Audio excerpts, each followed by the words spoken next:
All right, how's everyone doing? I'm Rich CELENZA. Thanks for checking out my channel.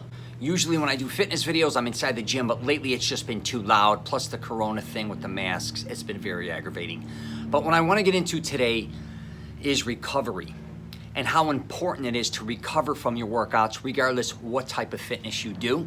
I don't think a lot of people realize how important it is because they really get caught up in the workout. So one of the first things I think people, when they first start working out, is they get caught up with just thinking about the results that they're getting inside of the gym, not outside of the gym.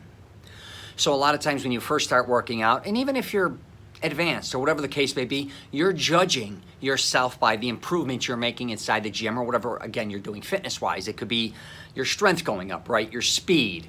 It could be the amount of reps you're doing, the amount of sets, for instance, or whatever you're able to do and you keep excelling. But what you really have to pay attention to is how is your body recovering from what you're doing. Now, a lot of people may be like, yeah, no shit, Rich. This is where I think a lot of people fall short. And I'm just gonna give you a backstory. When I was younger, this is late 70s and 80s, I was doing full body workouts all the time. I was also playing a lot of sports. And what happened to me was I kept thinking the more I work out, the better off I'm gonna be, the more intense, which I'm all about intensity working out. I always say, it's not about how many workouts you do or how long, it's about the intensity you bring.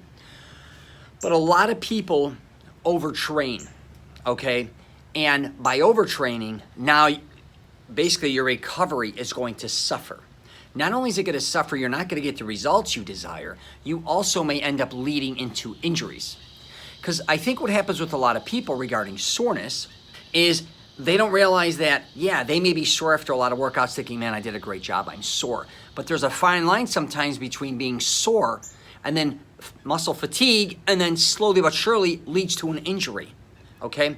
So let me just dive into this too. What I think happens to a lot of people when they first start working out, they start off too hardcore, too fast, expecting results too quickly. And I was doing this as well. Like I was saying, when I was a kid, I was doing full body workouts. Then eventually I said, or learned, I should say, how to, work out different muscle groups, which was great. But I was doing what was basically a 3-on, 1-off, 3-on, 1-off type workout. So very quickly, say I do chest and tris, say I do, the next day I may do legs and calves, next day I do shoulders and buys, take a day off, then I'm on back, whatever. I was very worn out and fatigued where I was, again, not getting the results. And the reason I wasn't getting results because I wasn't giving my body the time to recover, okay? And also, sometimes if you look at your workouts, if you're gonna be intense and say work out 4, 5, 6 times a week, each body group or whatever you're doing, are you exhausting that muscle group? Are you exhausting that body part? Because I think a lot of people do. I eventually went and started studying somebody like Dorian Yates type of workouts where he was kind of doing a 2-on, 1-off, 2-on, 2-off, I think, on the weekends, or maybe it was a 2-on, 1-off, 2-on, 1-off, whatever. That started to get me really good results. I also backed up on my sets, backed up on my reps, and turned up my intensity.